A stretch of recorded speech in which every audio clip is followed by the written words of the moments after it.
Evolutionary.org podcast coming your way, guys. Episode 424. Stevesmi here and Ricky V Rock in the house. What's up, buddy? Hey, what's up, Steve? What's up, guys? How's everybody doing out there? Yeah, so Rick, in this episode, guys, Rick interviews a special guest, Guru Ameen Alai.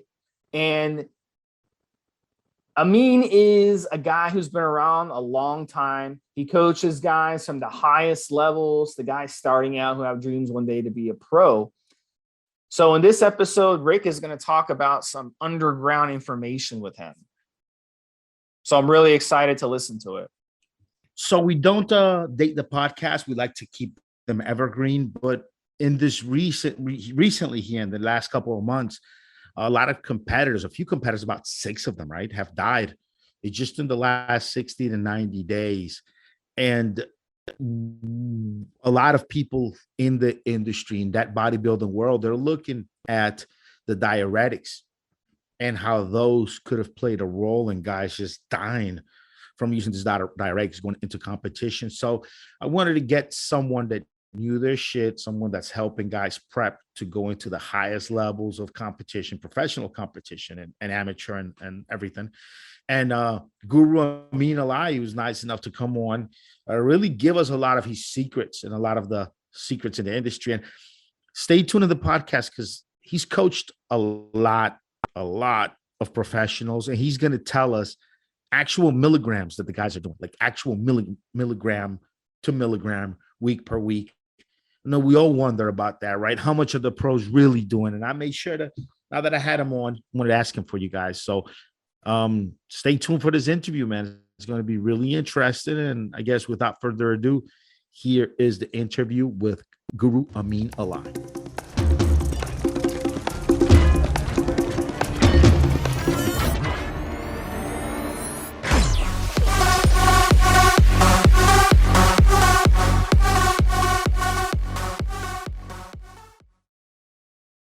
So there's been some recent deaths in the world of the IFBB, the competitors, and a lot of guys seem to think it could be due to some of the practices around prepping for the shows.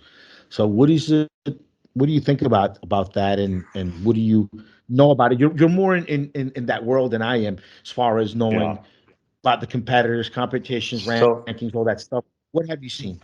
I went through the whole cycle where diuretics were fine, and then somebody died years ago, and then they started testing for diuretics, and then people didn't look as good, but nobody died. And then they stopped testing for diuretics, and now again, some people died. It's one of those things where people just don't seem to understand that a drug like even diazide that's supposedly potassium sparing, meaning that it doesn't rid your body of potassium, it just rids your body of water and sodium. And that usually would be the case if somebody was taking it for hypertension or high blood pressure. But when you're a bodybuilder and you're in that already state of dehydration, you're asking your kidneys to, the drug makes the kidneys work regardless of there's water or not. So the kidneys start pulling out water from your body, and that's how you get that look where you get rid of that film of water. If people do it right, they get a really good look from it. If people do it wrong, they can end up being flat because it robs your body of minerals. And I think that's why people are dying, is because people don't know how to compensate with the correct minerals so that you don't have problems from losing your minerals from the diuretics. So basically, competitors are flushing the water out of their body, getting that paper tight skin, and in the process, flushing out a lot of minerals that basically help them stay alive and function. And what is usually the cause of these deaths? Is it like cardiac issues? Is it your kidney shutting down? What's usually the straw that breaks the camel's back, I guess you could say, to put it that way? What is the flushing out of these minerals causing? In the case of death, if the potassium's too low, your heart stops. If the potassium is too low, your heart stops. If the potassium is too high, your heart stops. So potassium has to be in the right range. You can elevate it for a little bit, but it can't go too high. And if you go too low, though, you'll die. And usually, what ends up happening is people take loop diuretics, and loop diuretics are the main two popular ones are Lasix and Bumix. Bumix is much stronger than Lasix. And these diuretics get rid of both sodium and potassium and water and a bunch of other minerals too, along with it. And in that process, usually it's for people that are pretty bad overweight, that they're already in a somewhat, their kidneys aren't working because they have hypertension and they're overweight. Usually people that are obese or something like that, they may end up taking something like that. Usually not Bumax so much. If they are, they're pretty bad shape. But if there's a lot of people that have hypertension just from eating bad food for years that take Lasix. But those people already have like a lot of water in their body. So if they lose, and they probably already retaining tons of sodium and minerals and everything else. So when they lose it. They're not the same as a bodybuilder that takes it before a competition that also hasn't drank water and also is hasn't doesn't have any body fat for anything to hold on to. And so in this case, then the body can quickly lose water from inside the cell and electrolytes from inside the cell, making your heart just no longer beat. You need electrolytes, electrolytes to carry electrical signals across your body, correct? I mean, this is That's why correct. Yeah. all of us that wrestled or did high school sports, if you got dehydrated, you got that cramp, and your coach might send you to go eat some bananas for potassium.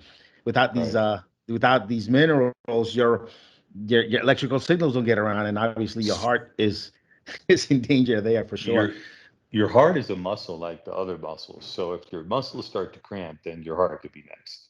That's why it's very important that you don't. I mean, it's one thing if you cramp from running, that's one thing. But if you cramp in bodybuilding, it's specifically because you're messing with your electrolytes. And to be quite honest with you, it's what makes it dangerous is that the people don't really understand the science behind taking diuretics. Therefore, they don't understand the proper way to get out of that condition. And so what we have are people passing out on stage because they missed their mark.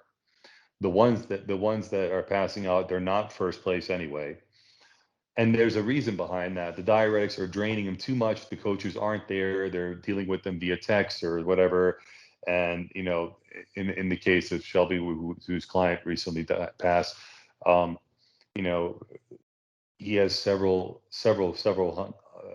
clients, in the hundreds, and it's impossible when you have that many people you're working with to be able to talk to. You only have so many minutes in the day.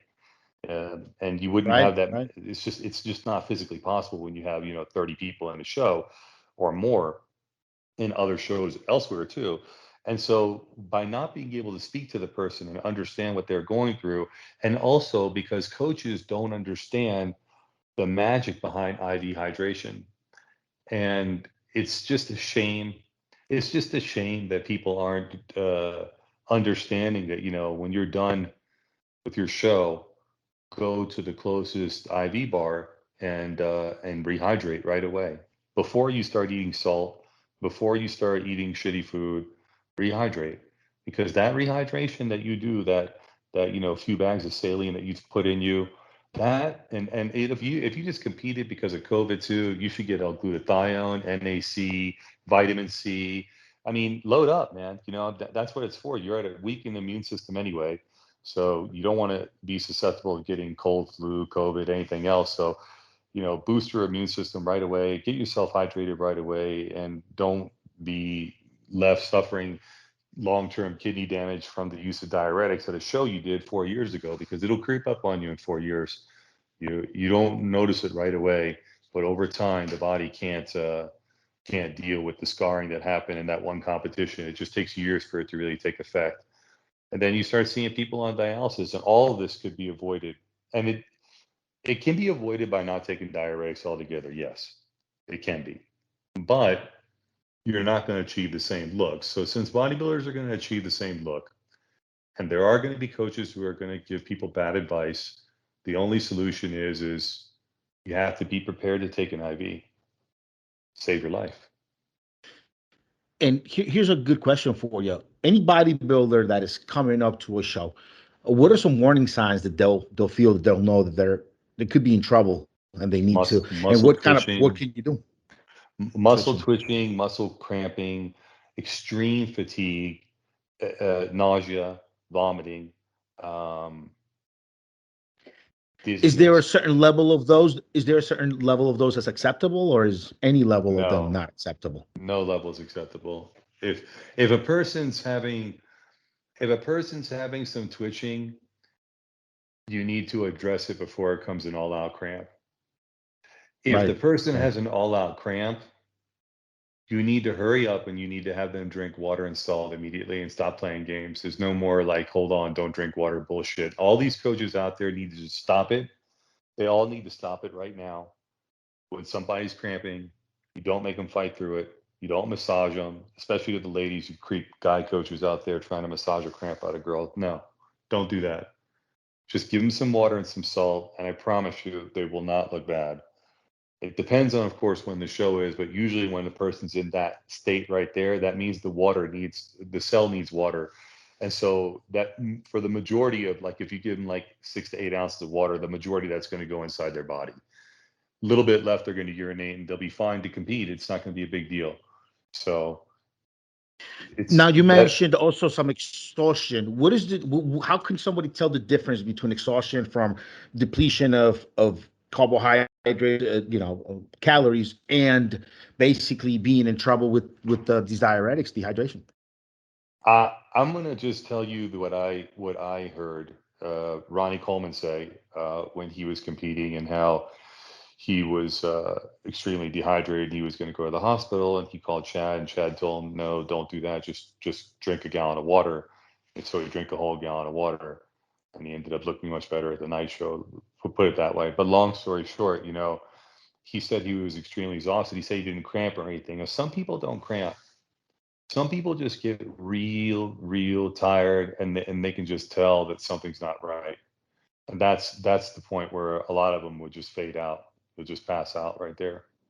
And so in some cases, like I've heard of the bathtub full of ice case with Ronnie. I think that's the same incident. I think it was a gallon of water in a bathtub of ice, and that would bring you back. That's pretty smart on his coach's behalf. From my understanding, it wasn't his coach's fault. It was because Ronnie was just out and about all day and maybe didn't really understand the level of what advice he'd been given really meant. And I think that's another problem with a lot of these guys. When somebody who's experienced, who knows what they're talking about, tells you that, you got to be serious, you got to drink, eat now, eat this, do that, do everything at a certain time. Don't think you could just go mess around, and just, you have to follow the program, and that's really important. So no level of cramping and twitching is really acceptable, and I definitely mean, we it should be fixed right away. If there's an issue, yeah, dress here's right what I away. think. Yeah, I mean, look, um, I helped a guy for a show who competed today, and he had some twitching last night, but there was nothing going on today at all. And so we fixed it, and he went to sleep, and he woke up, and everything was fine. And I don't What do you do do any in his case? diuretic. What do you guys do in his case? Let's say. I had him take salt and water. He had about a half a teaspoon of salt in 2 doses, a quarter teaspoon, and then 6 ounces of water, and then another quarter teaspoon and 6 ounces of water. So he had 12 ounces of water and a half a teaspoon of salt. That's interesting. How far apart do you say he spaced the water and the salt? Well, I stayed with him on the phone. I thought he was I thought it was going to go away a lot faster than it did. And so I think at the 20-minute mark, I had him have another quarter teaspoon. And then I think within 10 minutes after that, it went away. So either it took a little longer for the first part to get in, or he really needed that much. Either way, he was fine. He was fine the next day. Remember that back in the day, diuretics were mentioned as a way to mask steroids from tests. Hmm. Do you know anything about that too? Because that's a little bit interesting, just to sidetrack a little bit. So yeah, so when you test for something, usually you're testing for the parts per million. So for example, if it was a steroid anabar, you're looking at how many parts of oxymethylone, um, oxandrolone, are going to be in the urine compared to how many parts of urine. Okay. And, Right. sometimes it's such a small amount that they can't detect it unless they do a gas chrome test or something like that. But basically you're kind of tricking the system by having more water than steroid would be normally. So it's kind of like a flushing system. Kind of like people used to do for marijuana. They would just drink a lot of water or tea or something like that and flush it out their system for a test. It's the same kind of principle. Gotcha. Kind of dilute the test for them, basically. Kind of dilute the test, yeah. That's interesting. We get a lot of guys on the forums that sometimes come just stumble on, and they have their eye competing. Some of them have done a show or two. I Hmm. always tell everybody to just get yourself a coach, because you kind of need someone that knows the criteria, knows what they're looking at, and someone that can actually, like you did last night with your competitor that you work with, sit on the phone for 20 minutes and actually address a situation that might be going on. Do you think that there's a lot of coaches out there that, like you said, like Shelby, No, that and spread themselves real thin? I think there's a lot of coaches out there that spread themselves thin. I think the majority of them do. I think that they want to charge a reasonable price that people can afford. And I don't want to say this to be malicious to anybody, but you somewhat get what you pay for, meaning people's time. Okay, at least people. Let's just put it that way. If Right, somebody's right. charging you $250 an hour, 30 minutes to them on the phone call could be talking to five, six clients. You know what I mean? I work with one person in a show. I Right, don't right. work with two people in the same show. But when people pay me, they're paying me for my exclusivity to them for that one show. So when I help one person for the USAs, that person wins his category. And last year I helped Khan, and he won his class Masters at the USAs and turned pro. And now I'm helping him as a pro who he just competed this weekend. So, and there's other people that it's the same kind of path. Now, you said that at times they've tested for diuretics, then at times they stop testing it. Yeah. Obviously, the look is way different when they don't. Are coaches using some kind of some other tricks, maybe not as effective, but still so, to Yeah. dehydrate the So skin out of these guys? so there's a few tricks that coaches use. One of them is are plasma expanders or blood volumizers. Um, we don't want to get into it too much, but these are used also in cycling from cyclists that use them, Huh. and they increase your red Interesting. blood cell count.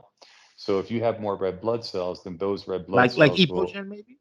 Like epogen. Epogen? Exactly, that's what I'm talking about. Okay. Epogen, Procrit, those are the two main ones, but they increase the red blood cell, and if the red blood cell is thicker, that means that it's going to draw more water to it. So in a in an opposite kind of way, it definitely gives you a look, and then of course that look is even more and it looks even better if you add diuretics to it. But then it becomes even more dangerous because then you have less water, thick blood. I mean, it. It's If it's you not a good listen, recipe. It doesn't sound I, like a good recipe at all. Thick blood, look, dehydration, right? but bodybuilding is not healthy. It's not. The lifestyle itself may be somewhat healthy, but the competition is not healthy. Look, you don't drink water for almost 2 days, man. I mean, Well, just that I've done alone. dry fasting. Yeah, I've done dry fasting, but not while I'm trying to deplete myself, because these guys are not just Or not not while drinking. A you're lot of trying them to are hitting the sauna reload. suits. Well, Yeah, yeah, yeah, when you're absolutely. and see the metabolism is just going so fast, and when you're eating all those carbs, they take water too. So you're burning water out of you just trying to fill out with the carbs. It's a big process. It takes several days to do, and if it can only be done correctly if you actually deplete right.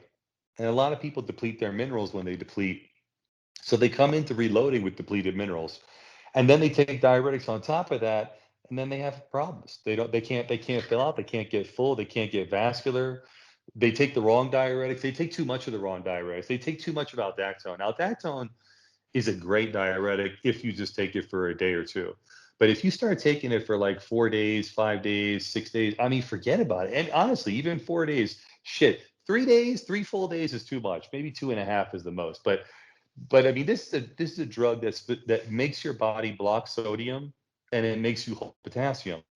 Now, why is that dangerous? Because if you end up passing out from taking too much of this stuff, and they think that you need potassium, and they give you potassium, it could kill you. Right. And this is one of the problems with some of the, I don't need to name out names, but some of the coaches where their clients are passing out backstage, and and they're talking about giving them an IV, and the coach is telling the client to refuse the IV. Now you cross the line.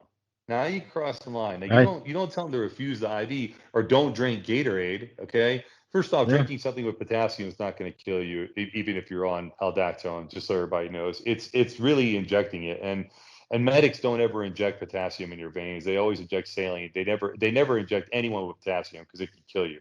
So they always Right. inject you with saline, and so I mean, if somebody's already at that stage, they're not winning first place. It's time for the coach to worry.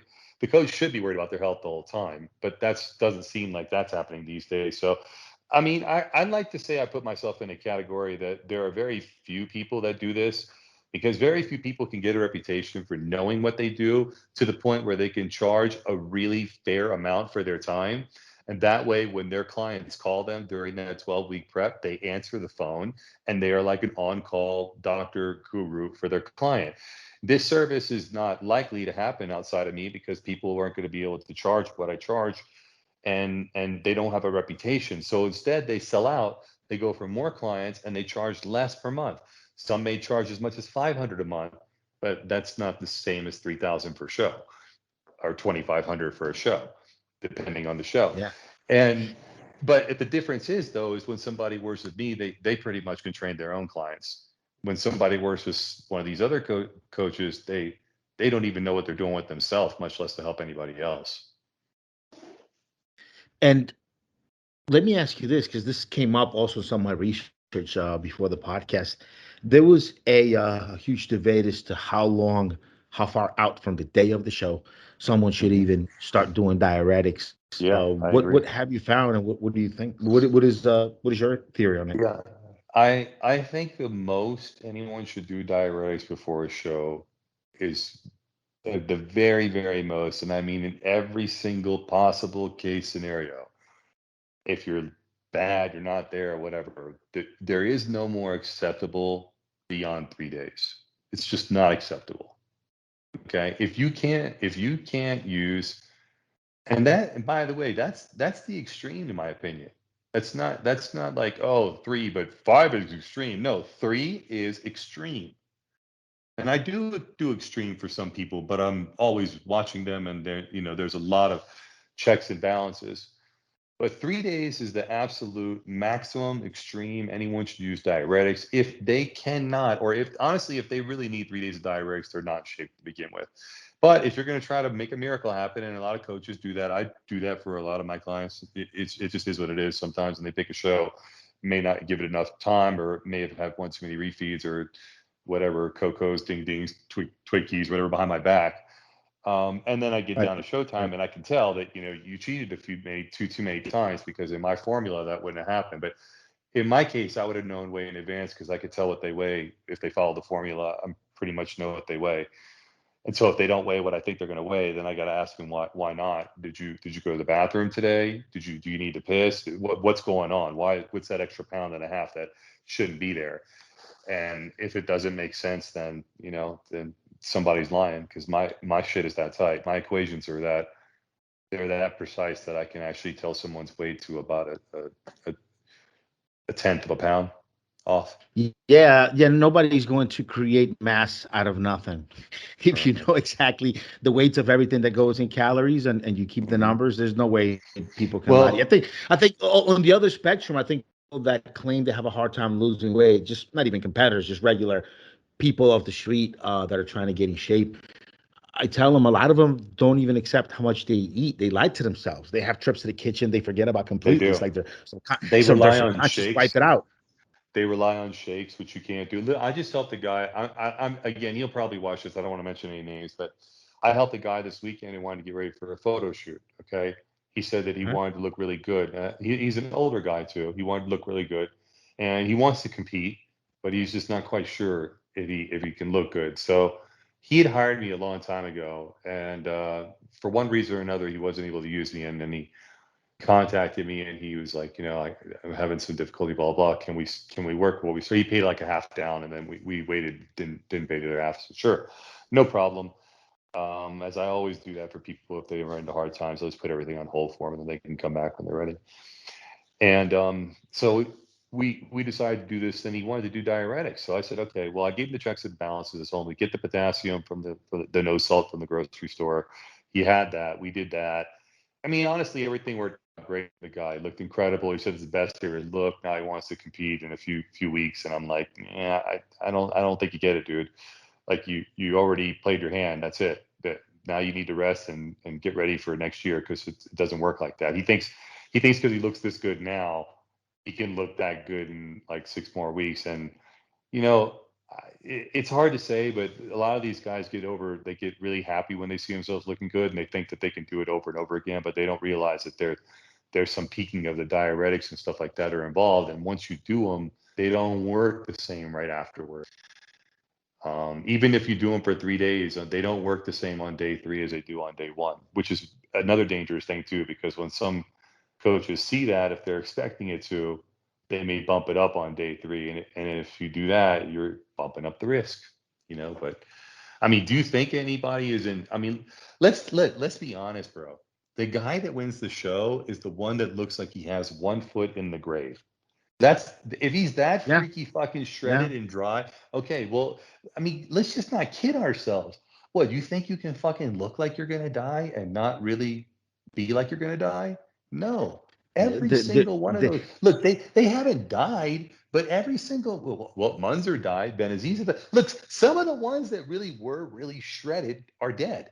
You know what I mean? I mean, and yeah, I yeah. mean, let's, I I mean, I seen a short documentary of Kai Green going up to the last Olympia. He went up against Phil, and in the documentary, they're being very real. They're in his hotel room, and he's laying on the bed with his face down for like 20-30 minutes, just trying to muster the energy to get up and get on the bicycle.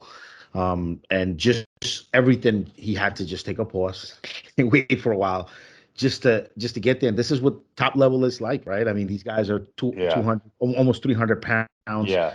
uh, Hey, skin listen, just paper fucking thin. listen. I mean, and There's the day or two right after the show, they gotta like sit there and like look at their fucking sneakers on the ground for like 30 minutes before they get out of bed. It's incredible. there's a The lot of level tricks to of that. commitment.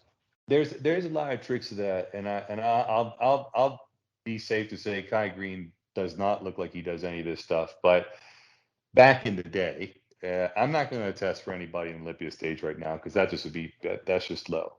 But back in the day, when I trained Craig Titus, um, he would do cocaine.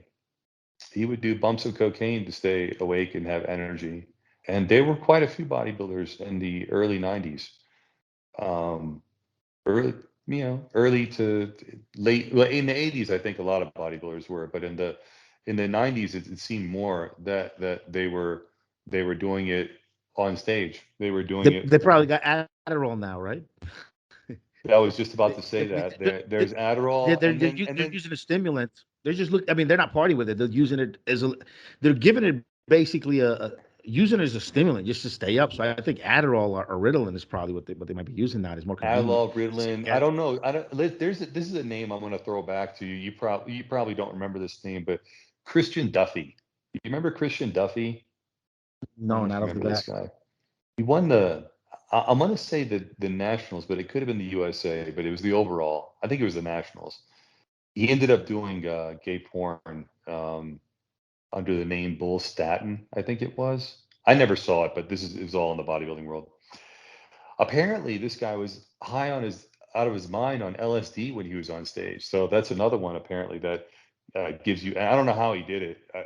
I can't imagine. What is it? What is LSD? What can LSD do for you in that state? That's Well, crazy. it'll curb your appetite and it'll give you energy. Now, I don't know how he dealt with the hallucinations, but if you look back at the video, his eyes were popping out of Yeah. his head. So And he made that stick out his tongue and made that face a few times. He looked like he was tripping balls. So, you know, and I heard he did the whole cocktail. He was LSD, ecstasy, and a couple other things. I can't remember what they were, but he was on like a few different things. And that used to be the thing, you know, some guys would party the night before the show. Chris Cormier is known to do that. And it's not saying anything bad about Chris. I know Chris. I like Chris. He's cool. He says it himself, you know, he's all wound up and he can't relax. And, you know, he'd go to the nightclub before a show, do a couple of hits of ecstasy and, you know, look great the next day. And I could see that. I could see that because you're not eating, you're just drinking, you're getting drier. You know, you're So you can drink whiskey the night before the show. So you can have some whiskey the night before the show. Man, there are a lot of people that do that shit. I never liked it as part of what I do. But I mean, this even goes back to Kevin Levrone and Ronnie Coleman. You know, this is a story about this out there. I'll reenact it, guys, for you. Ronnie goes up to Kevin. Hey, yo, Kevin, you know, I want to look like but a peanut, man. Yeah, nothing but peanut. I want to look like the big dogs. You know, Kevin, what you doing, man? And Kevin tells Ronnie, you know, come on, have a drink with your boy. And then Ronnie goes, no, that liquor, I don't drink liquor. I don't drink liquor, Kevin. You know, I don't drink. I don't drink. And then he says, he goes, come on, man, you want to know what the big dogs do? Come have a drink with your boy Kevin. Come on. So Ronnie starts pouring up with Kevin. I think about 7 shots later, Ronnie's fucked up. He goes back to his room. The next morning he wakes up, he beats Kevin. And Kevin never beat him again.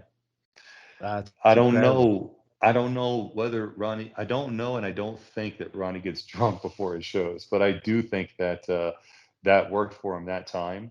And I think once he got in touch with Chad, I think Chad figured him out, and they had a winning formula that worked, you know, year after year.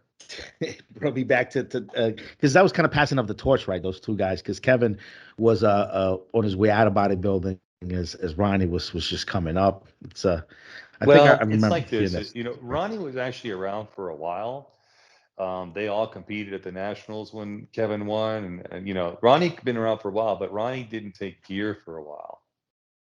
Or at least if he took gear, he didn't take growth. Did you believe that? You know? I did a whole review on his show on Joe Rogan. And claimed that. I think he said he didn't take gear. Come on now. I don't know. Ronnie says some things. You know what I'm saying? I love Ronnie, but you know, I think my personal opinion, and no offense to what anybody else says. My personal opinion is, I think he did use some steroids. Okay, I don't think he had like all the real good shit that the pros were using.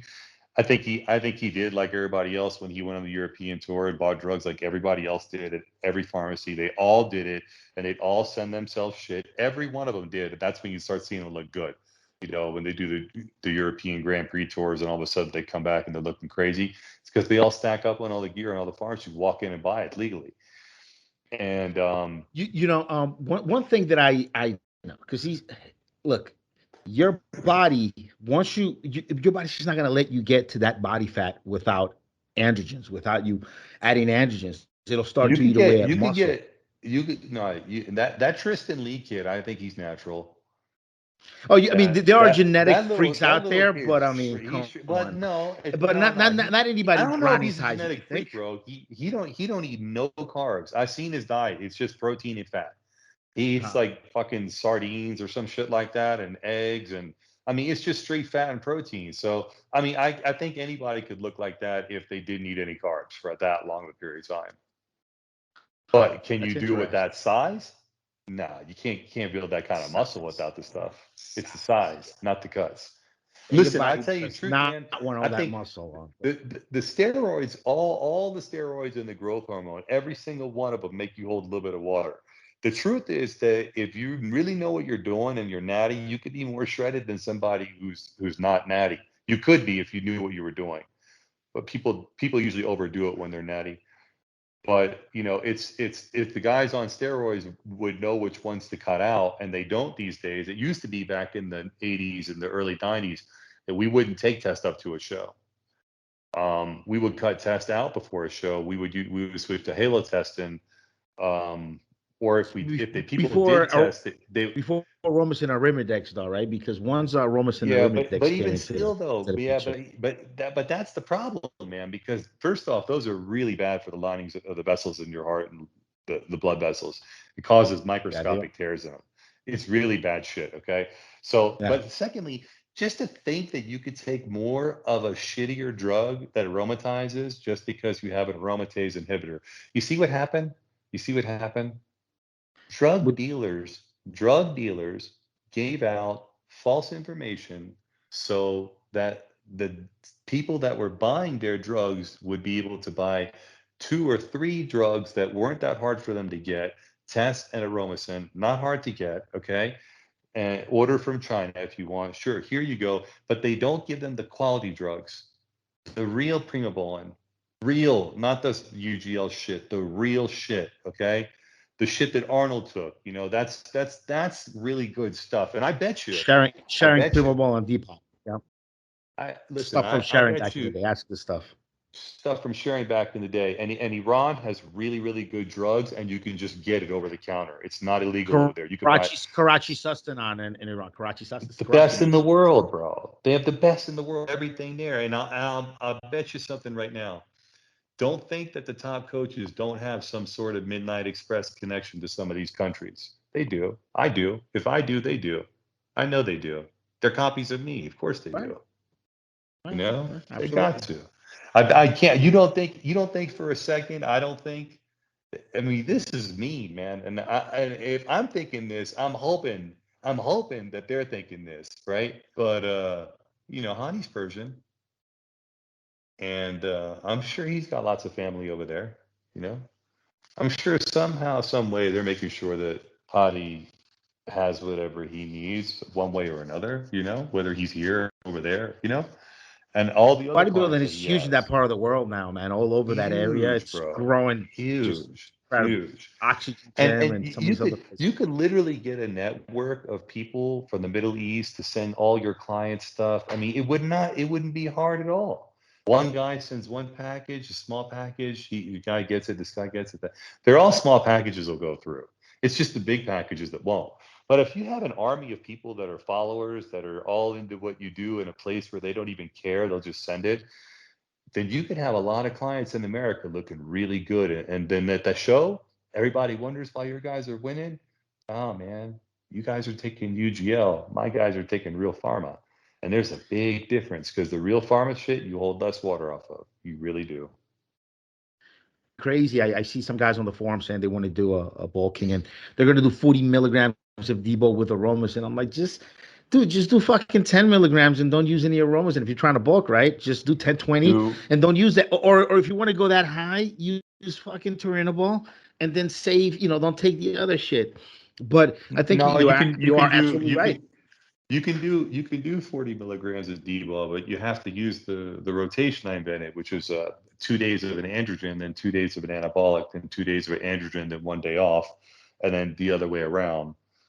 You understand what I'm saying? Explain that. It's interesting. So Monday, Tuesday, 40 milligrams of D-ball. Wednesday, Thursday, 40 milligrams of Anavar. Thursday, Friday, 40 milligrams. Hold on. Monday, Tuesday, Wednesday, Thursday, Friday, Saturday. Sorry, Friday, Saturday, to 40 milligrams of D-ball. Sunday off. Monday, Tuesday, 40 milligrams of Anavar. Wednesday, Thursday, 40 milligrams of D-ball. Friday, Saturday, 40 milligrams of Anavar. Sunday off. And the reason why is after 2 days of taking the androgen, you still haven't really started to convert that much yet. So if you cut it off right there and you add the anabolic in to keep your nitrogen level high, so 40 milligrams of Anavar will hold you. Then it's just like taking D-ball for the first 2 days every time. And those first 2 days you take D-ball, you get strong, you look good, you're not holding water, everything's great. So if you can repeat that over and over and over again throughout the month, you get solid gains from D-ball instead of holding water. It's when you take too much of D-ball too long. That's the problem. When you take it too much too long. Well, Devo was developed for powerlifters. It's a powerlifting steroid. It's supposed to give you a little bit of water retention, some strength. I don't know if a lot of guys are utilizing it properly or understand that's what it's for. Now, D-ball, no steroid was invented for athletic purposes. I want to make that clear. The guy who invented Dianabol was the doctor for the Olympic Ziegler. weightlifting team. And Yeah, I yep, know. you know the story. You know the story. No, I know the whole story, but that's not why it was. Okay, so what ended up happening? It was invented to be a better form of testosterone, a better oral form of testosterone, and For it athletes, succeeded. for the power lifters, right? Yeah. For anybody suffering from a nitrogen deficiency, you know what I mean? And they figured out how to use it for sports at an early age, and it worked out great. But here's the thing, right? Anything that's used for strength and for size, at the end of the day, these are other effects of the drug. Like Winstrol makes you fast, Anabar makes you strong, but it doesn't make you necessarily powerlifting strong. D-ball makes you more powerlifting strong. It's pretty much that's the way it is. Anadrol makes you big and strong too, but not strong like D-ball, but it makes you kind of big in D-ball. You know, Turinabol is like a dry Right. D-ball. It's like a dry D-ball, but you don't get quite as Yeah. strong from it because the water has something to do with the strength. And so every one of these steroids has some sort of different attribute when the human takes it that is similar to all people, and that are these attributes that we as coaches and scientists have figured out that it's the best field for these. Now, when you look at bodybuilding, there's always some sort of advantage to being powerlifting, like Ronnie Coleman showed, lifting power. I call it power bodybuilding. And power bodybuilding is where you get these big freaks. You get these guys that are lifting 400-pound inclines, for reps, and like Akeem, he's a power bodybuilder. Yep. Bundy, I help. He's a big power bodybuilder. This guy's mad strong. And when you lift to be lift that, heavy. yeah, when you lift to be heavy like that, but at the same time, you don't need to be powerlifting strong and powerlifting big. You need to have some of it, but not full steam. So that's where I say, do the 2 days of an anabolic, 2 days of androgen, and you could do that Anadrol Anavar. You could do Anadrol Winstrol. You could do anything with Primotabs. Doesn't matter. You could do Anavar Turinabol. You could do D-ball Turinabol. You could do Anadrol and D-ball. Now that's the powerlifting stack I have is 2 days of D-ball, 2 days of Anadrol, 2 days of D-ball, 1 day off. And the day off is a day that you don't lift, and you can do cardio, but you don't lift. And usually you just kind of like sleep in a little bit later, get more rest, and eat one meal less, but then have the rest of the meals a little bit bigger. So have like brunch and then lunch and then dinner and then another meal after that. Sounds like a protocol to just make the most out of the animal. It sounds interesting, actually. Or and Anadrol, actually. It works really good for both of them if you take that. I mean, see, the thing is that the reason that you get most out of both drugs is because you start getting side effects from the drugs when your body starts getting a tolerance. Your body starts getting a tolerance after 3 to 4 days. So although you might start saying that's when you notice the drug, what you notice is the constant nitrogen retention, which happens from every single steroid. So it really doesn't matter which ones you take. You could take 7 different steroids a Right. week, 7 different orals. As long as you have something in you, you're going to get some progress. And that Right. progress is going to be somewhat sculpted to the steroids. So like if you take Anavar on Monday, you'll be a little stronger, but you'll be harder. On Tuesday, if you take Anadrol, you'll blow up a little bit, but it's just 1 day, so it's not going to be that noticeable. Wednesday, if you took D-ball, because you took an androgen on Tuesday, you're going to look pretty big on D-ball day. And then if you go to Primotabs, you dry out, Turinabol, you stay pretty dry and pretty strong. So you could do that if you wanted to. You're still going to be toxic. I can see that because all of us that obsess with this stuff, we see a different guy in front of the mirror in the morning, one in the afternoon, different guy in front of the mirror at night. So any of us that obsess over this could absolutely see the difference from a day-to-day of dosing orals that way. That's real interesting. I mean, Well, we stack one them of the when we things. get ready for a show. We stack. We'll take oral Winstrol with oral Anabar, and if you have oral Pregabalin, we'll throw that in there too. And shit, some people take Anadrol all the way up close to the show. I mean, you'd have a better chance of getting ready for a show with Anadrol than D-ball. That's for sure. So what dosage of orals would a competitor do leading up to a show? I usually, and again, I help guys that are more just rec users, Big Bob going to the office. It's the kind of guys that reach out to me.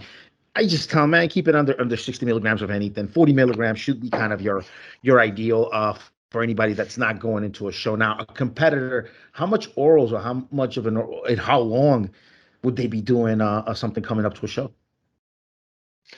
Well, it's It's really hard to discuss this because when we talk about this, we're not really talking about definitive numbers because everybody's stuff seems to be different these days.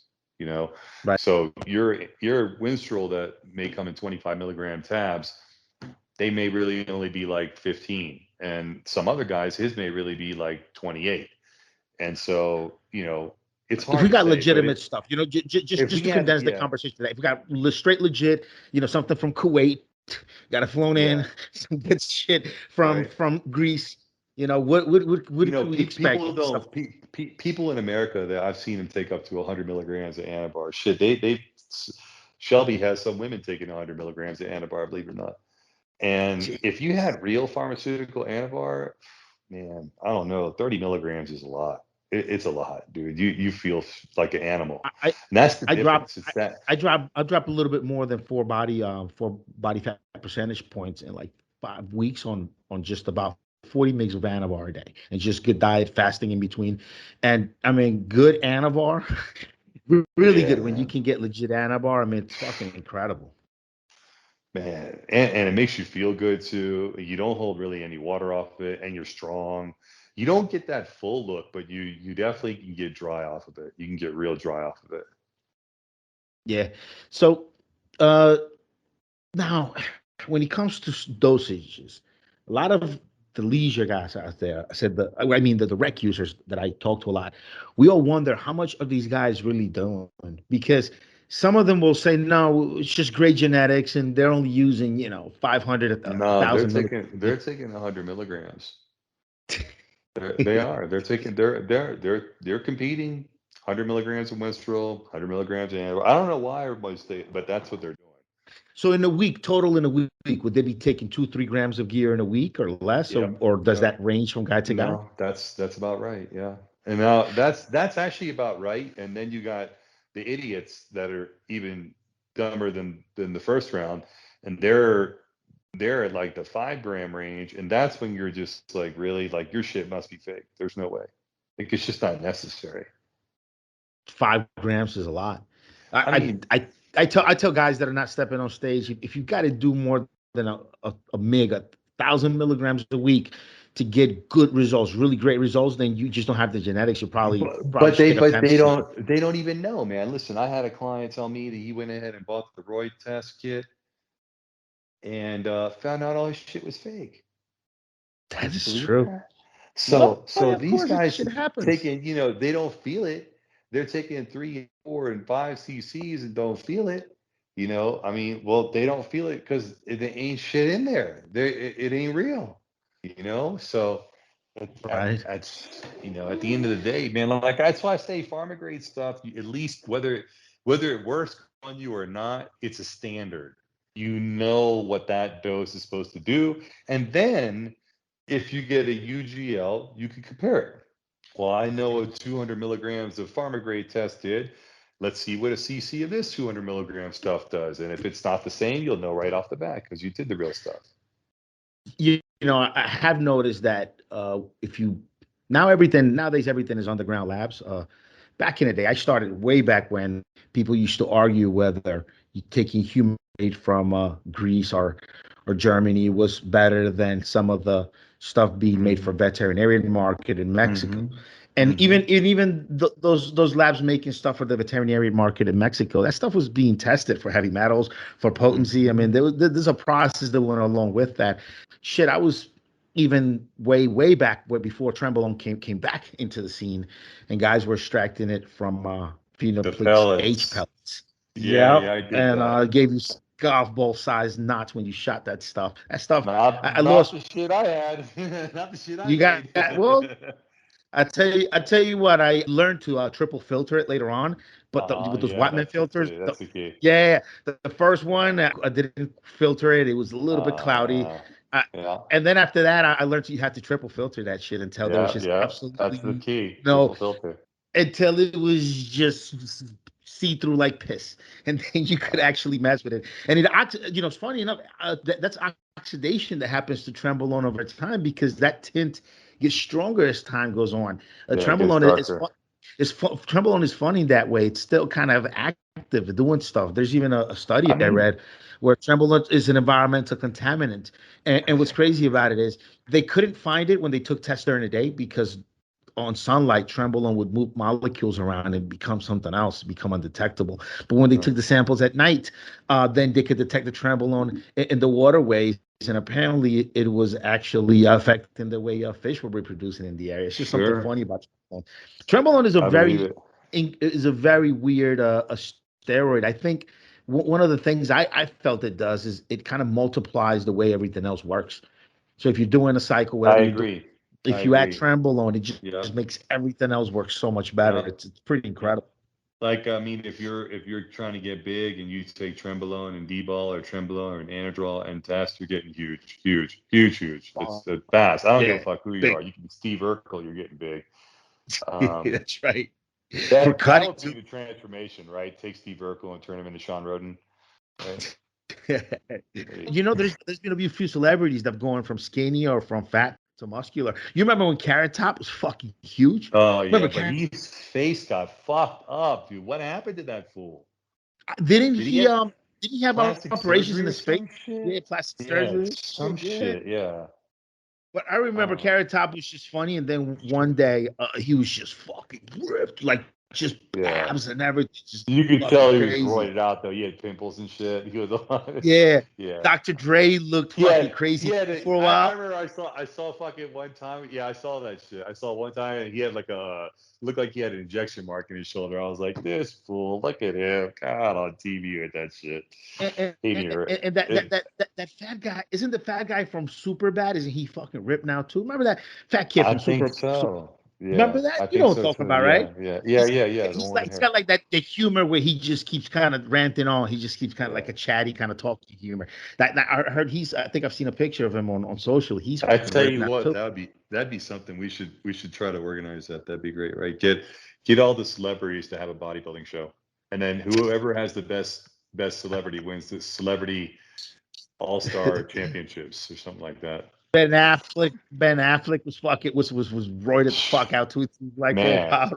if I had Ben Affleck, bro, if I had a coach and I had Ben Affleck and I got that fool on growth, insulin, some fucking Anadrol, shit, some fucking Primo, Master, man, I'd have Ben Affleck looking good. I bet you if Ben Affleck followed my program, I bet you I'd get in with the Nationals, Masters Nationals. I bet you. It's interesting, man. Ben, if you're out there, you can He's contact got me he at my he, he got he email. got he got J-Lo now. Yeah, I'll do J-Lo for free. Literally, I will do her for free. As a matter of fact, I tell you what, man, I'll pay you to do J-Lo. She looks incredible, does she? She's at 50 something. She She's looks fucking fucking good. unbelievable, man. She doesn't age. She's like wine. She just keeps getting better and better. Man, I love me some J-Lo. She's probably gonna J-Lo, make hold on. J-Lo, if you're listening, you can holler at your boy right here, okay? Ben is cool. I'll get him in shape, and I'll get you too. So, what about Make The sure you Rock? tag I J-Lo. mean, the Rock is yeah. We're gonna tag J-Lo and everybody we're mentioning here tagged with this video. Where it The Rock, that dude is old too, and he looks fucking good, doesn't he? The Rock, bro, the Hani's helping The Rock. And again, I wouldn't be surprised. I wouldn't be surprised if Hani's showing The Rock some Persian love, helping him out with some things that might be a little difficult for him to get without a prescription or without a doctor in America. You got to hand it to this guy. This guy travels with a huge fucking gym wherever he's shooting. He Gotta has give his it to gym. him, man. Got, Yeah. he has his gym flowing in. He's in there. Arnold did that. Arnold Before. did that Yeah. too. So did Stallone. They both did that. Like a lot of the top celebrities do that. You'd be surprised, man. As a matter of fact, I think that's probably a business now. Is those gyms that show up for celebrities, those portable gyms? That's probably a whole business now. Some of the top level ones, they have their equipment they love. Like we all do at our gym that we go to every day. We got Yeah. the equipment that we love, and they just bring their own shit and take it everywhere. There's got to be who the fuck is coaching all these guys, man. I mean I help people out, but I'm not in that I know who's vein, and I don't not. know I anybody know. that I know. I'm is. not. I should be, but I'm not. But I should Who the be. fuck is So in that vein doing because that? you know the Helping greatest thing that you see, like even when the Hugh Jackman got ready for Wolverine, he was definitely on gear, no question. Brad Pitt got ready for Fight Club. There's no question he was on Anavar. I mean, come on, dude. Look at the guy. You These guys are serious? getting millions. These guys are getting millions for a film. You throw me 50,000, I'll go stay Fuck. at a cottage in your house. I'll go stay at your But cottage see, for here's the thing though. 50 bucks. Who's Yeah. who's they've got that's the thing. They've got someone just like Hani has, or just like Phil Heath has Hani, you know what I mean? Or Hadi has Hani, whatever. Who the fuck They got someone are too. they? They got someone. They got somebody that's getting them the shit, and they're not telling anyone. And they're keeping it a little secret Yeah. between him and his gym bro who's hooking him up. That's what it is. Yeah, right. It's got to. Yeah. There's got to be one or two guys that are getting all the business, and then they're I just mean, passing. look, I Because know I don't. None of if us. Nobody that I know is getting it, and they're not. I mean, I don't think you're not getting it. You're saying, and you're very no, well but known. in my family, my brother is an actor, and if he had a part that he had to look like that for, it'd be over. Let's go to work. I know what to Yeah, do. I'd have him looking crazy, but and he was a former bodybuilder, a very good one too.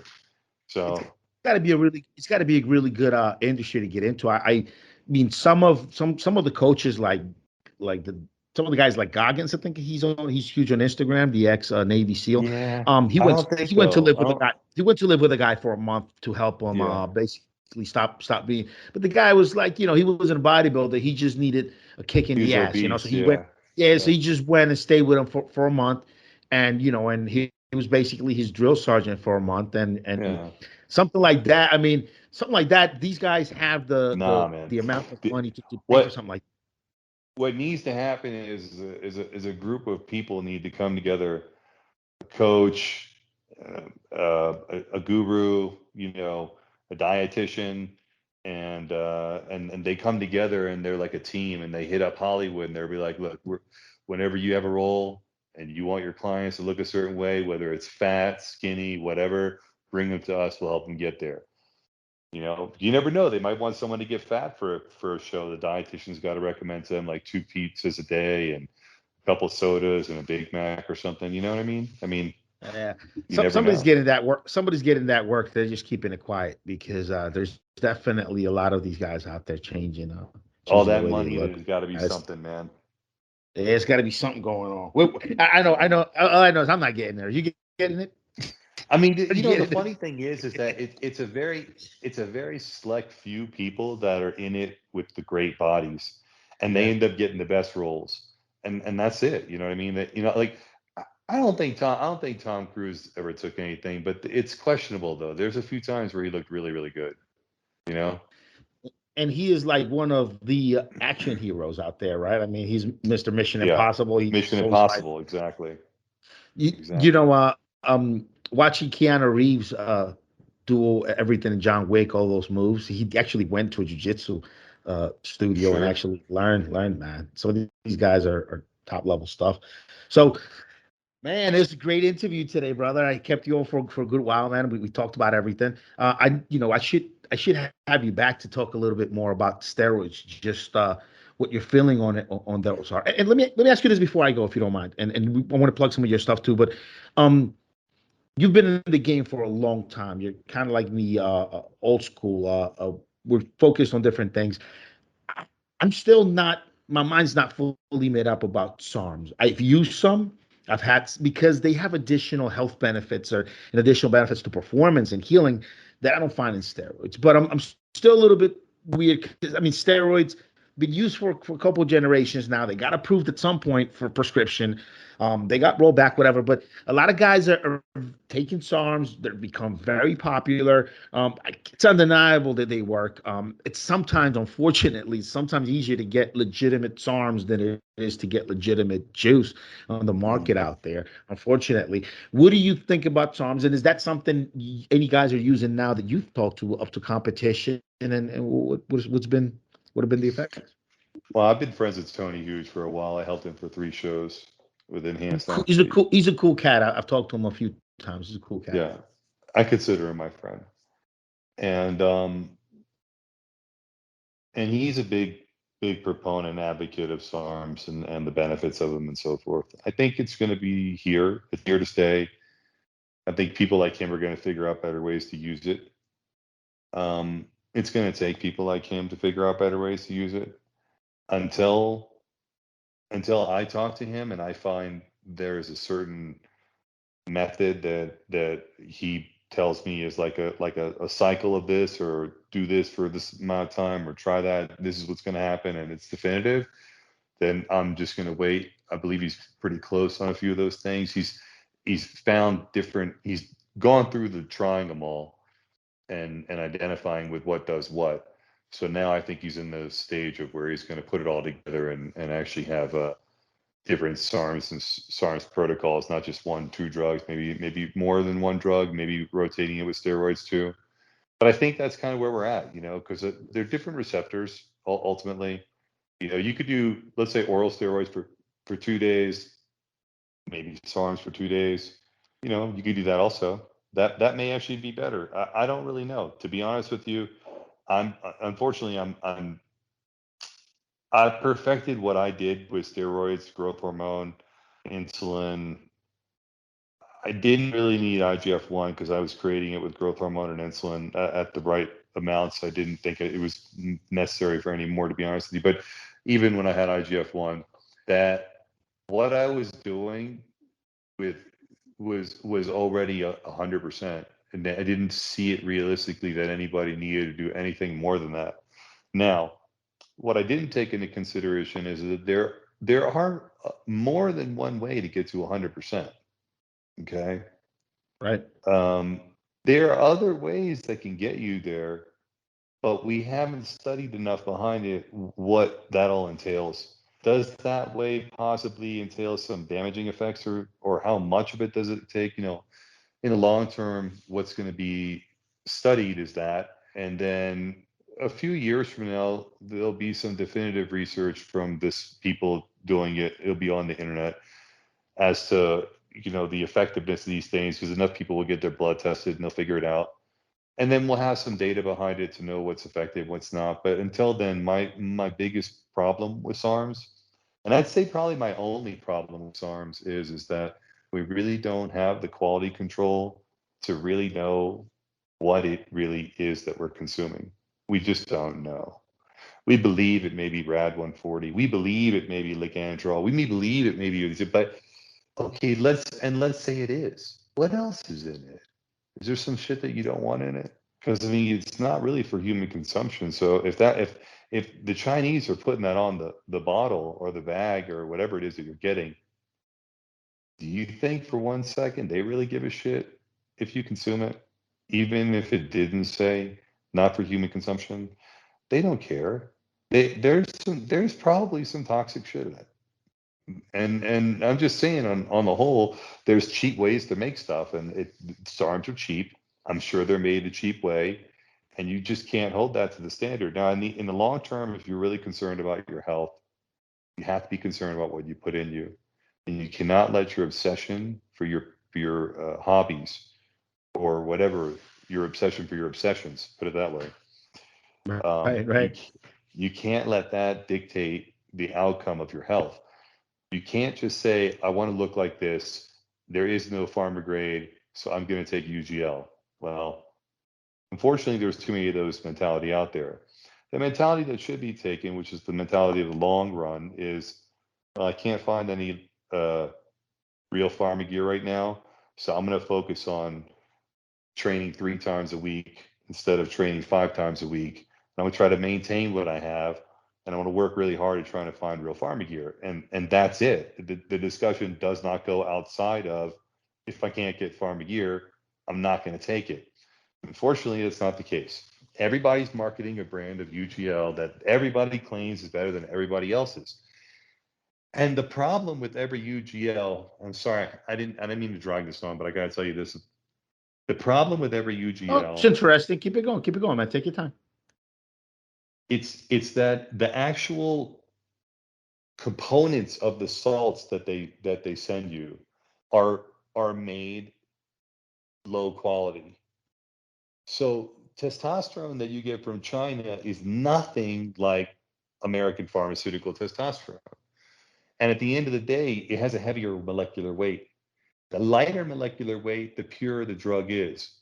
Okay. When you see the pharmaceutical drug and you look in the pamphlet, it's going to have a molecular weight on there, 22,000 something, whatever. Okay. And that weight is what it should be at its purest form, with everything that went into it being the purest possible, every ingredient to extract, all the chemicals, all the highest quality of everything. Okay.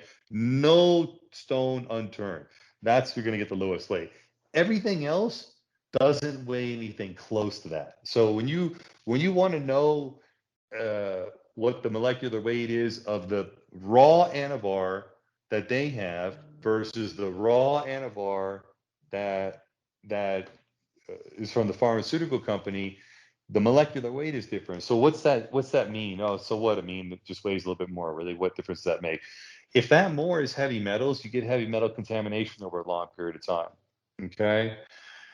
If that more is fillers, it could be all kinds of things that could be bad for you. From one thing, from cause ulcers, the next thing it could cause, lacerations in the intestinal walls, and then ultimately it could cause bleeding in the blood vessels because of these impurities. And these impurities, they're not to be taken lightly, because in America, at least with pharmaceutical companies around the world, there's a standard. It has to be like 99.95 or above. I mean, it's pretty much got to be 100% pure. I mean, and what we get, well, and here's the thing: when you get veterinarian grade, you're getting Mexican maybe 95, maybe, American 97 at lowest, 97%. Okay, now UGL, you're lucky if it's upper 80s, 90s. Period. You are right about some things, man. I get when I'm in, because I travel to South America quite a bit. I'm from there, have family there, and when I'm there, you could just walk into Farmacia and pick up Bayer, Nebido. Yeah, You can pick up Testoviron. yeah. You can go to vet clinic and pick up Ganabol 50, big Aquapolis, 250 yeah. millimeter jugs, and man, just a little stack of that I found. Better. It's a lot stronger than even when I've taken three or four different things in higher metals Man, that are just let's talk. UG. Yeah, Let's talk about the EQ, right? The EQ, that Ganabol. That Ganabol is fire. People don't even know how strong that is, right? love that I Ganabol. had Tornell Incredible. too.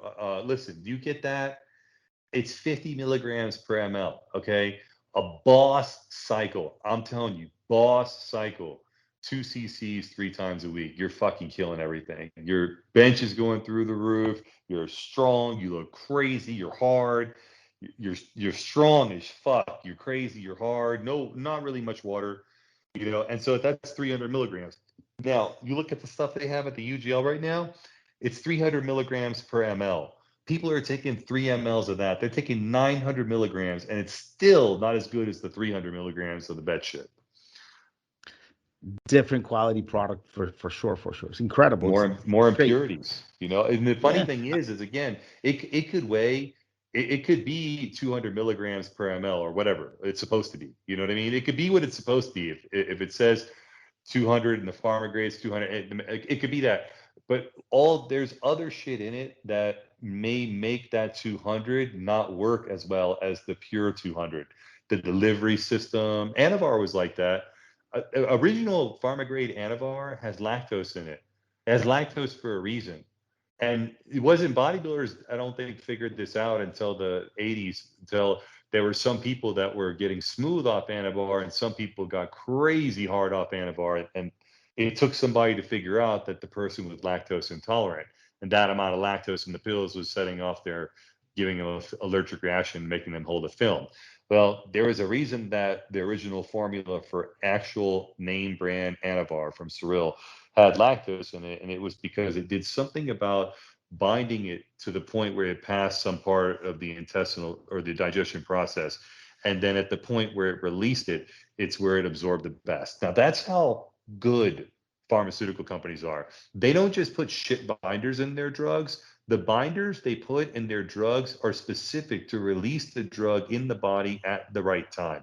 You're not going to get that when you get UGL stuff, and you don't know when it's going to release, and it could just hit your stomach and burn out because it doesn't have enough stuff to protect it and pass it on through, like Anavar, or or it could go maybe too far without getting absorbed. Maybe a pill's pressed too hard; it doesn't have enough binders to release it. with the acid in the stomach, so it stays pressed and then it leaves you basically excrete it out like a watermelon seed. So shit like that happens, man, because the people that are making the UGLs they don't have the skill, they don't understand. They think that people just put like, why am I going to pay extra for a binder? I'll just put it in a capsule, blah blah blah. And they don't understand that the raw powder is maybe not even as good as the right binders. It's an art, man. You remember back in the day, the way you knew your pills were bunk is because you could crush them with your fingertips. If you Yep, crush yep. one of your steroid, now all the stuff when you open the bags all dusty in there. The pills are crumbling, most of them. And also, you remember when we used to get amps back in the day, the way Uh-huh. you knew the amp was legit because you could not scratch the letters off of it with your fingernail. Oh, the You silkscreen know, was real. Yeah. yeah. And maybe sometimes some of the stuff back then made in Asia, Middle East, the heads of the amps tended to be somewhat inconsistent. But like if you got some Some sharing were stuff, long, if you, some were long. I've had all kinds of really cool ass looking amps, man. yeah, From all over the world, different sustenance, different sharings. But yeah, but they're but counterfeited stuff they were too. less every time because there's some UGs that actually make amps and they're so inconsistent with the heads, the sizing on them. It's just the quality of the craftsmanship just in how the product is packaged. It's so different than when we used to get. Dude, I remember Norma Hellas, Sam Bones back in the day. Yeah, There was another. Sambones. Yeah. There was another really I really had a nice big 50 ass milli. bag full of those motherfuckers, man. Like 5,000 of them shits, man. Jeez. Not now they make Sambo. Winstrol in oil and it's not cloudy It anymore. ain't You the can't same, the man. It Winstrol don't in make you oil now. crispy. It don't Right? make you crispy like that stuff.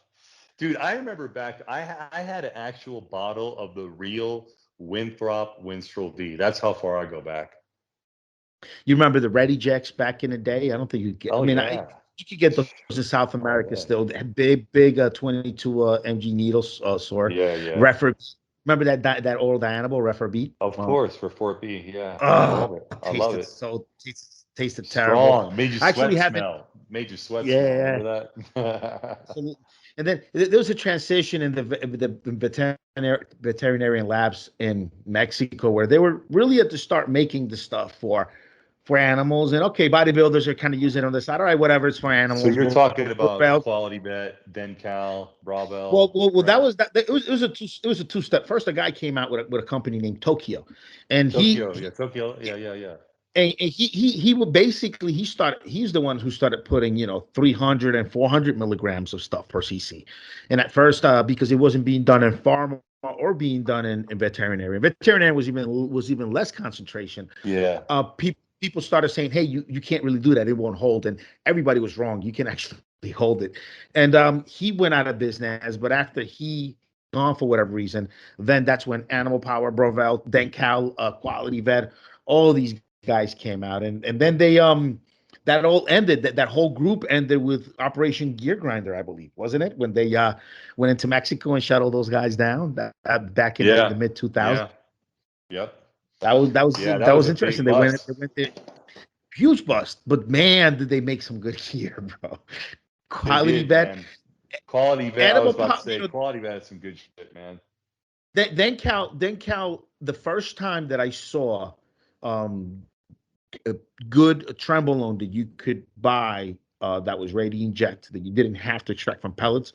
It was Dencal brought the first trembolone out that I remember, and I think after that Quality Vet had Winstrol V that was water based and suspension that was water based that you could inject and it didn't fuck you up.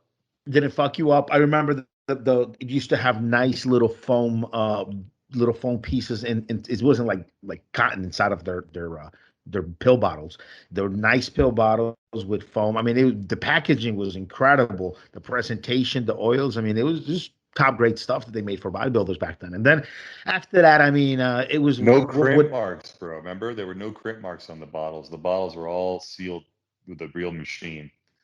Yeah, now you get some UG stuff that if you turn All if you turn the vial criminals, upside dude. down and you put pressure in it to draw, sometimes the damn thing pop will pop out. Turns. I've had that happen Shit, to me. yeah, she'll turn. Yeah, it's garbage, man. They don't know what they're Yeah, doing, these and then people. The top the is never supposed to turn. If you're anybody out there listening to this, if you get a bottle of injectable stuff, the first thing you do is grab it and twist the top. Hold the cap on it. Don't break the cap because then you got to buy it. But hold it all together and see if you can twist the metal on the top. If you can, give it back to the person. Don't buy it.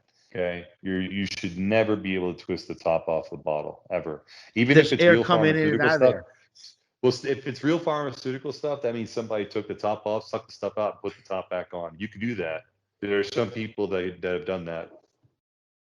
One thing, guys, is there's air coming in and out of there, and that Yeah, bottle will breathe. It's even if it yeah. just between day and night, a quick change in temperature, day and night, it's enough to make that And bottle the breathe a little alcohol bit. will burn out too. The alcohol Yep. will evaporate out of it because of the air, and then next thing you know, it's just a cesspool waiting to big abscess in your ass from a shot. S quality vet and all these guys were getting busted. British Dragon came around. You remember Mm-hmm. British Mm-hmm. Dragon? Yeah, They were a huge thing for a while. British Dragon. There was a couple they were other. good too.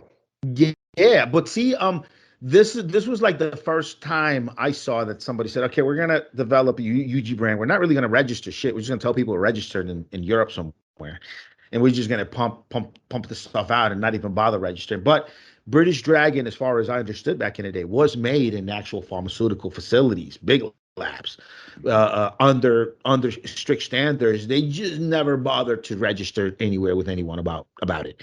And they were contracting labs that supposedly were registered labs, but in those countries they could do midnight runs for other people and look Mm-hmm. the other way, Mm-hmm. whatever. And that went on for a while. But then I guess when you get around 2011, 2012, 2013, that's when I really saw. I mean, there were some aficionados like me that knew you can get all these raws from China in very tiny amounts, little sample amounts, and whip them up. And once you knew enough about it, you could actually tell just by looking at it Mm-hmm. what was enacted. Well, just by the consistency of it, you knew the length of the ester would change the consistency. You knew what you were looking at, and that. But really around 2011, 2012, 2013, that's when I realized, like, holy shit, every gym guy out there is making shit in their house, or if they got a buddy that's making it for people locally. Yeah, And then, that's when it you know, changed. all Yeah. that's when it's just around 11, from 2011 to about 2013, 2014 is when I realized, like, man, the game has changed a ton now. The gym guy is kind of back in the game because of the internet. The gym dealer wasn't as popular for I think a decade. And then, but now they're making stuff locally. Guys are whipping stuff up locally, and it's more dangerous now because the raw materials are sometimes being made in facilities that are not really supposed to be making these raw materials. Mm. Fly by night stuff, even all the way back to China. You have some facilities there that are making this stuff at midnight and have it in the same room being stored in the same places as pesticides and things that shouldn't be in the area. And that's where you Exactly. pick up some of this contamination from, some of the fumes and some of the overflow Sure. particles that come from this Yeah. manufacturing. And it goes on, and what I mean. The machines could be 20 feet away, 10 feet away, where they're making a batch of steroids and they're making a batch of something fucking dangerous Yep. that that a few micrograms might affect you. Sure. And they're doing it in the same facility, and that's where a lot of the contamination. And this all started happening after the Beijing Olympics, because before Beijing, man, the raws coming out of China were clean, bro.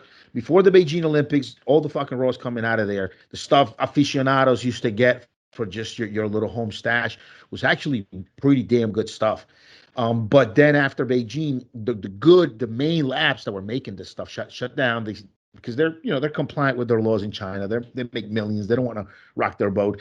And then you had some of the bottom feeders that shouldn't have been making it under circumstances and in ways they shouldn't have been, storing it and transferring it in ways it shouldn't be done. And that's what we get now, what you're talking about, man. All these gear with heavy metals, with the shit just doesn't work the same, where the molecular weight changes on the hormone, all these little fucked up problems, where it might test to the just a regular test. It might test like, yeah, it's 98% testosterone. But if you really examine it further, a good percentage of that 30-40% might have a different molecular weight, and the hormones just don't work the same. And definitely, Yeah, it's a how do they different. get to that number? That's the question. See, the way the pharmaceutical people make it, it's the best way to get to that milligram dose. But the way the UGL makes it, they don't do it the best way. They get to the milligram dose, but they don't do it the best way. Yeah, incredible time to be alive now with these compounds, and it seems like we're gonna have a new SARM or two and a new peptide or two be introduced into the public now every year. Yeah, And that's the there's a way it few looks. Tony's talking to me about that. I'm really surprised, and I'm kind of want to try this one that he says it's like primo acetate. I'm like, I Well, don't know. Like I want to hold him to it. I really want to say it is because that'd be great if it is. I'm telling everybody, but I wanna know because I think primo acetate oral is the best oral in my well, I opinion was for bodybuilding. there's so many ways to find these compounds that can benefit your physique, can benefit your performance. Guys are they're looking at all the literature that is put out by pharmaceutical companies because they're trying to drum up business. They're trying to pick up their stock prices, right? So they're letting the public know what they're working on, what trials they're, what phases, and releasing some of this information. And all these house chemists, these bodybuilding chemists are picking up this stuff, having it made in China. There are guys digging the crates for all patents and all drugs that have been patented and licensed by pharmaceutical companies that were taken off the market for one reason or another, replaced, patents ran out Yeah, on them, and Coach Trevor was big they're into that. now. Coach Tra- Yeah, Coach Trevor was big. I met him. He's a cool dude, man. He, Canadian Coach Trevor well, Coach Trevor with Tony, huge with enhanced with Tony, athlete. but Yeah, he's got. I think he's got two Trevors. He's got kind of bold, muscular Trevor, and then he's got yeah. skinny, No, kind of a blonde hair the Trevor. ball big guy. Bald big fella. Yeah. Yes, smart dude. I remember I've watched Yeah, some of his content. he's really educated actually. People don't know. He's got a degree and everything. He's a smart guy. Actually listen to some of the stuff he said, and I think that's part of the reason why Tony's into SARMs. I think that he got a lot of good advice from Coach Trevor. It always takes, really, for all this stuff. It takes a team, really. It's hard for one person to kind of do it all and get through all of this research. When I started doing a podcast, because I do 3 episodes a week now. When I started doing I said, you know what? I'm gonna get good cadence, 2-3 episodes a week, and in about a year, I would have covered pretty much everything that needs to be covered, everything I know about these compounds. And there's new shit coming out every few months, new Right. compounds, new peptides, new SARMs. There's new studies being done on just even the stuff that we've had for decades now. New studies coming out, new information being released. So we're just never going to run out of shit to talk about, or things to research, and being in this realm, being in this world. It's incredible. No, let's see how many questions we get from this, and I'll answer some more about drugs like you wanted. Yeah. So, well, listen, my man. Definitely great having you, brother. I really appreciate your time. I'll shoot you a link over to where we're publishing the podcast. Give the guys that are listening some plugs if they want to get in contact with you, if they want your service, if they need advice. Where do you lead them? Best way to reach me right now is probably through Instagram, which is Guru_Ameen AMEEN, and that's two E's. And you could also send me an email at Guru Ameen Alai, GURUAMEENALAI @gmail.com, or guruameenalai.com is the email. Sorry, the website. It's getting redone, but if you get on it, you can still reach my email. I'll go ahead and put all of those links and your email address on the description of this podcast. So wherever you're listening to this podcast, whether it's YouTube, Spotify, SoundCloud, iTunes, wherever you're listening to, grab your phone right now, grab your device, open where it shows you the details of the podcast, and you'll get the links so you can check them out. You help out normal people as well, right? Not just competitors. So if there's lawyers, doctors, engineers, candle makers, right? If they I need have your people services, that you help them out, right? I have people that want to look good for weddings. I have people that just want to have access to me for the rest of their lives, so they just want to have me on call. I have doctors that I work. I actually have a few doctors that I help. It's really surprising that doctors wanted me to help them with their anabolics, but I guess so. When they get in their specialization, they're not thinking of anything else. And when they wanted to think of who was the doctor of steroids, not the anabolic doc, because that guy, that's a whole nother story. But who is the guy that knows quite a bit about these drugs? And I guess that they thought of me, so I feel really, really proud that I'm able to work with professionals and get to talk to them also about blood tests and things like that. So it really helps. But yeah, I help anyone. I help some people that just want to do photo shoots, and then of course I help people that are pros and amateurs, and I help people that are obese. A lot of people don't know that. I've worked with a lot of people that are obese and helped them lose over 100 pounds healthy and better blood work, and overall get their lives back in order too. So, just trying to spread some of the knowledge that I learned from bodybuilding and from other avenues from bodybuilding that I helped, to be able to give back to the people and hopefully help some people and help their lives. That's incredible, man. Well, you guys know out there, if you want to contact them, you'll have all the information and just get going. It just takes you making that decision to get help from someone. Look, we get a lot of guys asking questions. I always tell guys, if you go on a show, get a coach. If you are having trouble, if you don't know what to do, just pay someone to help you out. And it's definitely the best way. And also, once you make that commitment and you get with someone that makes you accountable, it'll get you going on the right path. So, hey man, thank you very much again for the interview today. Hopefully we can Have do a this great again. weekend. Have a Yeah, great man. holiday weekend, right? Same to you. Let's chat and try to do this again another time. We'll set up some more topics. It seems we had a lot of stuff to talk about today, brother. It was incredible. Thank you very much. Right on, man. Take care. Bye-bye.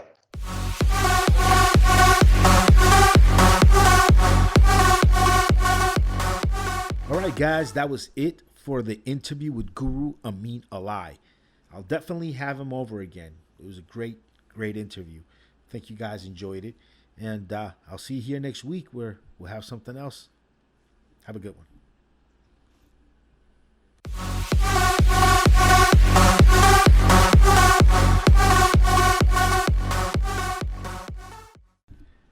Hey guys, so this is just that legal disclaimer. I am not a doctor. None of my guests so far are doctors.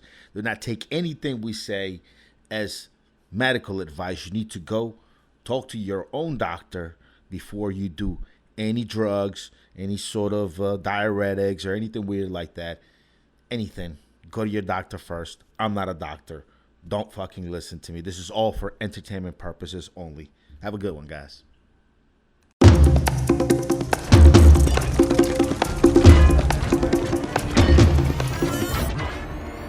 Hey, so what do you think about that interview, Steve? Did you enjoy it? Yeah, because the thing is with diuretics, we hear a lot about guys dying from diuretics. It's ironic that diuretics are the thing that actually kills so many bodybuilders. So it was also interesting to hear about how many milligrams a week that pros are using. So that kind of confirms what a lot of us have already, knew from interviewing guys on my prior podcasts. So it was an excellent interview, man. Oh yeah, guys. So just remember, if you want to see more of these interviews, go to elitefitness.com, and then on the top right, you'll see the link to the podcast. I'll definitely have way more interviews and more content coming up here in the next few weeks. Excellent. We'll talk to you guys next week. Have a good one, buddy. Have a good one, Steve. Have a good one, guys.